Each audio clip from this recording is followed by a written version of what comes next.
I'm Hannah Fowler from Purdue University. I'm a PhD student working on low temperature solder.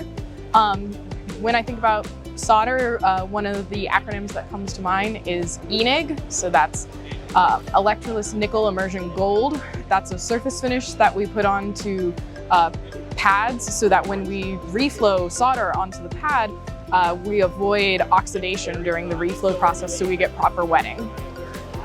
Thank you for tuning in. Hi, I'm Claire Hotfed, a Senior Product Development Specialist at Indium Corporation.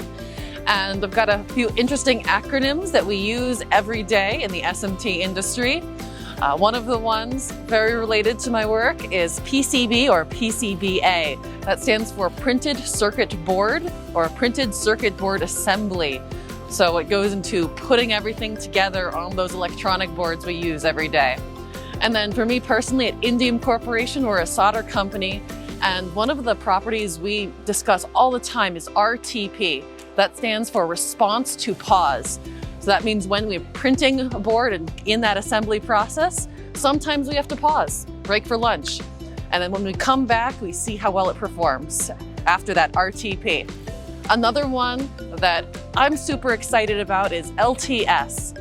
Low temperature solder is a really exciting field these days. There's a lot of innovation going on. So I look forward and keep learning about all the great acronyms in printed circuit board assembly and surface mount technology. Keep an eye out for future episodes of SMT terms and definitions, and be sure to visit smta.org's training page for valuable training content on numerous subjects. We'll see you again very soon. Thanks for watching.